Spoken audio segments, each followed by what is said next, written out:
ಶರಾವತಿ ಹಿನ್ನೀರಿನ ಜನರ ಗೋಳು. 60 ವರ್ಷಗಳ ಹಿಂದೆ ಹೇಗಿತ್ತು ಪರಿಸ್ಥಿತಿ ಗೊತ್ತಾ? 1964ರಲ್ಲಿ 22 ಜನ ಜಲಸಮಾಧಿ. 1964ರಲ್ಲಿ ಲಿಂಗನಮಕ್ಕಿ ಜಲಾಶಯ ಪೂರ್ಣಗೊಂಡಿತು. ಜಲಾಶಯ ನಿರ್ಮಾಣದ ಬಳಿಕ ನೀರಿನ ಮಟ್ಟ ಹೆಚ್ಚಾದಂತೆ ಶರಾವತಿ ನದಿಯ ಹಿನ್ನೀರಿನಲ್ಲಿ ಬರುವ ಗ್ರಾಮಗಳ ಜನರ ಸಂಕಷ್ಟವು ದುಪ್ಪಟ್ಟಾಯಿತು. ಒಂದೊಂದೇ ಹಳ್ಳಿಗಳು ಜಲಾವೃತಗೊಳ್ಳುತ್ತಾ ಪಟ್ಟಣ ಪ್ರದೇಶಗಳ ಸಂಪರ್ಕವನ್ನು ಕಳೆದುಕೊಂಡವು. ಒಂದೊಂದೇ ದ್ವೀಪಗಳಾಗಿ ಪರಿವರ್ತನೆಯಾದವು. ಹೊತ್ತು ಮುಳುಗಿದ ಮೇಲೆ ಪಟ್ಟಣಕ್ಕೆ ಹೋಗೋದು ದುಸ್ತರವಾಯಿತು. ನದಿ ದಾಟಿಕೊಂಡು ಹೋಗೋದಕ್ಕೆ ಹೇಗೆ ಸಾಧ್ಯ ಹೇಳಿ?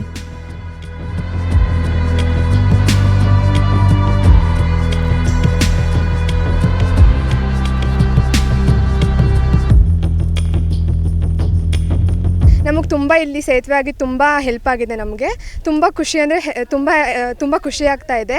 ನಾವು ಅವಾಗ ಬರೀ ಲಾಂಚಲ್ಲೇ ಓಡಾಡ್ತಾ ಇದ್ವಿ ಚಿಕ್ಕ ವಯಸ್ಸಿಂದ. ಅಂದರೆ ನಾವು ಸ್ಕೂಲಿಗೆ ಹೋಗ್ಬೇಕಾದ್ರಿಂದನೂ 8th ನಾವು ಸಾಗರದಲ್ಲೇ ಓದಿದ್ದು. ಅಂದರೆ ಇವಾಗ 8th ಹೋಗಬೇಕು ಅಂದರೆ ಇವಾಗ ನಮ್ಗೊಂಚೂರು ಬಸ್ ಏನಾದರೂ ಸಮಸ್ಯೆ ಆಯಿತು ಅಂದ್ರೂ ನಮಗೆ ಲೇಟ್ ಆಗ್ತಿತ್ತು ಸ್ಕೂಲ್ಗೆ. ಹಾಗೆ ನಮ್ಗೆ ತುಂಬ ಅಲ್ಲೆಲ್ಲ ಲೇಟ್ ಆಗ್ತಾಯಿತ್ತು, ಅವ್ರು ಬೈತಾಯಿದ್ರು, ಹೀಗೆಲ್ಲ ಹೇಳ್ತಾ ಇದ್ವಿ. ಅವಾಗ ಆದರೂ ಖುಷಿನೇ ಇತ್ತು. ಆದರೂ ಸೇತುವೆ ಆಗಬೇಕು ಅಂತ ಒಂದು ಇತ್ತು ಮನಸ್ಸಲ್ಲಿ. ಅವಾಗ ಇವ್ರು ಮಾಡಿಸಿರೋದು ತುಂಬ ಹೆಲ್ಪ್ ಆಗ್ತಾ ಇದೆ ನಮಗೆ, ಸೇತುವೆ ಮಾಡಿರೋದು. ಅಂದರೆ ಇವಾಗ ಲಾಂಚಲ್ಲಿ ಇವಾಗ ಇನ್ನೂ ಲಾಂಚ್ ಇರಬೇಕು ನಮಗೆ, ಯಾಕಂದರೆ ಅದೊಂಥರ ಇವಾಗ ಹೆಮ್ಮೆ ನಮಗದು. ಹೌದು, ನೆನಪು.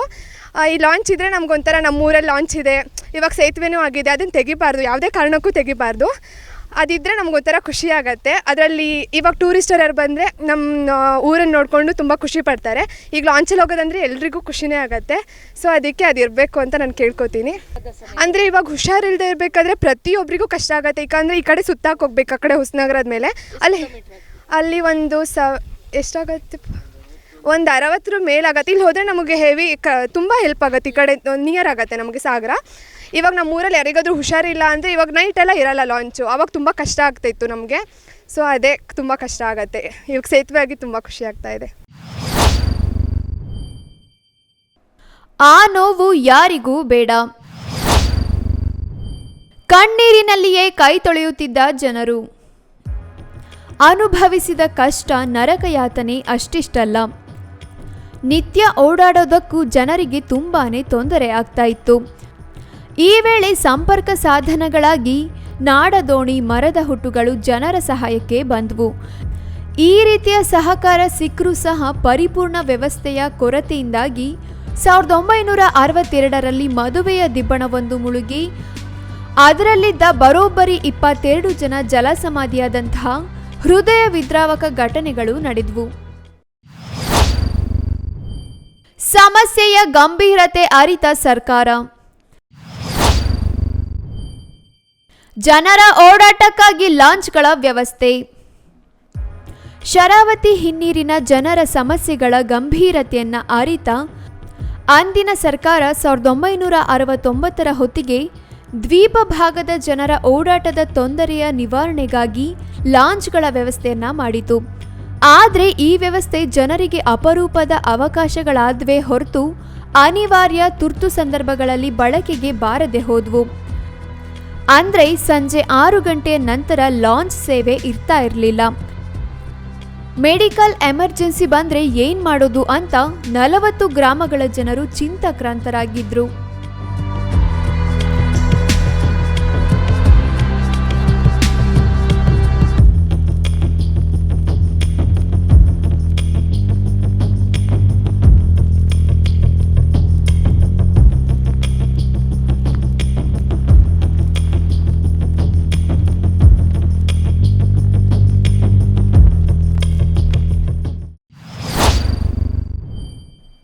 ಸೂಕ್ತ ಸಮಯಕ್ಕೆ ಚಿಕಿತ್ಸೆ ಸಿಗದೆ ಸಾವಿರಾರು ಜನರ ಸಾವು. 60 ವರ್ಷಗಳ ಹಿಂದಿನ ಕರಾಳ ಅಧ್ಯಾಯ. ಈ ಸಮಸ್ಯೆಯಿಂದಾಗಿ ಸಾವಿರಾರು ಜನರು ತಮ್ಮ ಪ್ರಾಣ ಕಳೆದುಕೊಂಡಿದ್ದಾರೆ. ಅನಿವಾರ್ಯ ಸಮಯಗಳಲ್ಲಿ ಬಾಣಂತಿಯರು, ಗರ್ಭಿಣಿಯರು, ಮಕ್ಕಳು, ವಯೋವೃದ್ಧರು ಹೀಗೆ ಅನಿವಾರ್ಯ ಚಿಕಿತ್ಸೆಯ ಅವಶ್ಯಕತೆ ಇದ್ದ ಎಷ್ಟೋ ಜನರು ಮಾರ್ಗ ಮಧ್ಯದಲ್ಲೇ ಪ್ರಾಣ ಕಳೆದುಕೊಂಡಿದ್ದಾರೆ. ಸುಮಾರು 2,000ಕ್ಕೂ ಹೆಚ್ಚು ಜನರು ಹೀಗೆ ಪ್ರಾಣ ಬಿಟ್ಟಿದ್ದಾರೆ. ಈಗಲೂ ಶರಾವತಿ ಸಂತ್ರಸ್ತರ ಕಣ್ಗಳು ತಮ್ಮ ಹಿಂದಿನ ಬದುಕನ್ನ ನೆನೆದು ಕಣ್ಣೀರಿಡುವುದು ನಿಂತಿಲ್ಲ. ನಮಗಿವಾಗ ಸೇತುವೆ ಆಗಿರೋದು ತುಂಬ ಖುಷಿ ಇದೆ. ಯಾಕಂದರೆ ನಮ್ಮ ತಾತ ಮುತ್ತಾತರ ಕಾಲದಲ್ಲಿ ದೋಣಿ ಮೇಲೆ ಹೋಗ್ತಾಯಿದ್ರು. ಅವಾಗಿನ ಕಷ್ಟಗಳೆಲ್ಲ ನಮ್ಮ ಮನೇಲಿ ಹೇಳ್ತಾರೆ ಹೆಂಗಿತ್ತು ಅಂತ. ಅದಾದಮೇಲೆ ಲಾಂಚ್ ಅಂತ ಬಂತು. ಲಾಂಚ್ ಬಂದಮೇಲೆ ತುಂಬ, ಯಾಕಂದರೆ ಮಾರ್ನಿಂಗ್ ಒಂದು 8:30ಗೆ ಸ್ಟಾರ್ಟ್ ಆದರೆ ಈವ್ನಿಂಗ್ ಒಂದು 6ಕ್ಕೆ ಕ್ಲೋಸ್ ಆಗಿಬಿಡ್ತಿತ್ತು. ಯಾರಿಗಾದರೂ ಏನಾದರೂ ಸಮಸ್ಯೆ ಇದ್ದರೆ, ಆರೋಗ್ಯ ಸಮಸ್ಯೆ, ಎಮರ್ಜೆನ್ಸಿ ಅಂತ ಇದ್ದರೆ ನಾವು ತುಂಬ ಸುತ್ತಕ್ಕೆ ಹೋಗಬೇಕಿತ್ತು. ಬಟ್ ಇಲ್ಲಿಂದ ಹೋಗೋಕ್ಕೆ ಆಗ್ತಿರ್ಲಿಲ್ಲ. ಎಷ್ಟೋ ಜನಗಳು ಪಾಪ ಪ್ರಾಣ ಕಳ್ಕೊಂಡಿದ್ದಾರೆ, ತುಂಬ ಸಮಸ್ಯೆಗಳನ್ನ ಎದುರಿಸ್ತಿದ್ದಾರೆ. ಆಮೇಲೆ ನಾನು 2019 ಅಂದರೆ ನಾನು ಸೆಕೆಂಡ್ PU ಇದ್ದಾಗ ಆ್ಯಕ್ಚುಲಿ ಸೇತುವೆ ಕನ್ಸ್ಟ್ರಕ್ಷನ್ ಸ್ಟಾರ್ಟ್ ಆಗಿದ್ದು. ಇವಾಗ ನಾನು ಜಾಬಲ್ಲಿದ್ದೀನಿ, ಇವಾಗ ಕಂಪ್ಲೀಟ್ ಆಗಿದೆ. ತುಂಬ ಖುಷಿ ಆಗ್ತಿದೆ. ಸ್ಕೂಲ್ಗೆಲ್ಲ ಹೋಗುವಾಗ ಸ್ವಲ್ಪ ಲೇಟ್ ಆಯಿತು. ಊರಿಗೆ ಬರೋದೇ ತಿಂಗಳಲ್ಲಿ ಒಂದು ಸಲ ಬರ್ತಿದ್ವಿ. ಸ್ಕೂಲ್ಗೆ ಲೇಟ್ ಆಯಿತು ಅಂದರೆ ರೀಸನ್ ಏನು ಕೊಡೋದು? ಲಾಂಚಿಂದ ಹೋಗುವಾಗ ನಮಗೆ ಲೇಟ್ ಆಗ್ತಿತ್ತು. ಮಳೆಗಾಲ ಇವಾಗ ನೀವೇ ನೋಡಿದ್ರಿ, ಎಷ್ಟೊಂದು ಮಳೆ ಬಂದು ಈಗ ನಿಂತಿದೆ. ಇದೆಲ್ಲ ಸಮಸ್ಯೆಗಳನ್ನ ತುಂಬ ಇದ್ರಿಗಿನ ದೊಡ್ಡ ಸಮಸ್ಯೆಗಳು ಆವಾಗಿನ ಕಾಲದಲ್ಲಿ ಎದುರಿಸಿದ್ದಾರೆ. ಬಟ್ ಸೇತುವೆ ಆಗಿದ್ದು ತುಂಬ ಅನುಕೂಲ ಆಗಿದೆ.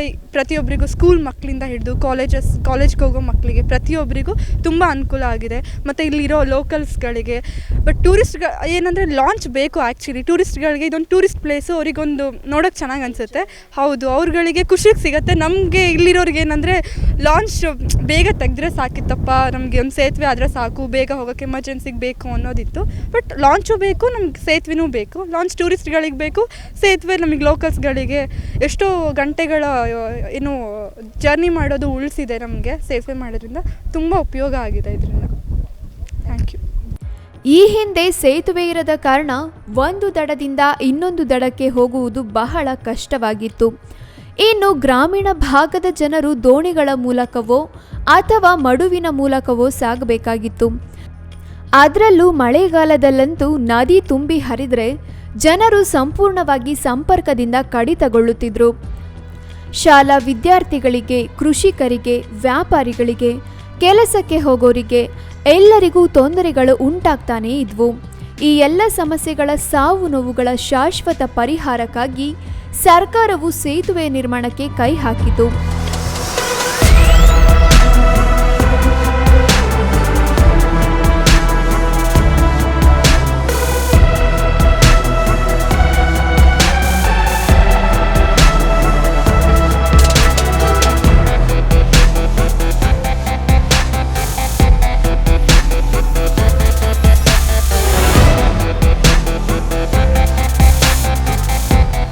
ರಾಜ್ಯ ಸರ್ಕಾರ ಪ್ರಯತ್ನಪಟ್ಟು ಹಣ ಬಿಡುಗಡೆಯ ಸಮಸ್ಯೆಯಾದಾಗ ಅದು ಕೇಂದ್ರದ ಅಂಗಳಕ್ಕೆ ಹೋಯಿತು. ಕೇಂದ್ರ ಸಚಿವ ನಿತಿನ್ ಗಡ್ಕರಿಯವರು ರಾಷ್ಟ್ರೀಯ ಹೆದ್ದಾರಿಯನ್ನಾಗಿ ಪರಿವರ್ತನೆ ಮಾಡಿ ಸೇತುವೆ ನಿರ್ಮಾಣಕ್ಕೆ ಗ್ರೀನ್ ಸಿಗ್ನಲ್ ಕೊಟ್ಟು ಅದಕ್ಕೆ ಹಣ ನೀಡಿ ಪೂರ್ಣಗೊಳಿಸುವಂತೆಯೂ ಮಾಡಿದ್ದಾರೆ. ಇದೀಗ ಸೇತುವೆಯು ಬದುಕು, ಸಂಚಾರ, ಆರ್ಥಿಕತೆ ಹಾಗೂ ಧಾರ್ಮಿಕ ಸಂಚಾರಕ್ಕೆ ಸಹಕಾರಿಯಾಗಿ ನಿಂತಿರುವುದು ಸುಳ್ಳಲ್ಲ. ಆದರೆ ಸರಿಸುಮಾರು 60 ವರ್ಷಗಳ ಕಾಲ ಆ 40 ಗ್ರಾಮಗಳ ಜನರು ಅನುಭವಿಸಿದ ಯಾತನೆ, ಸಂಕಷ್ಟ, ತಮ್ಮವರನ್ನ ಕಳೆದುಕೊಂಡ ಆ ನೋವು ಈ ಸೇತುವೆಗಿಂತಲೂ ದೊಡ್ಡದು ಅನ್ನೋದನ್ನ ಯಾರೂ ಮರೆಯುವಂತಿಲ್ಲ.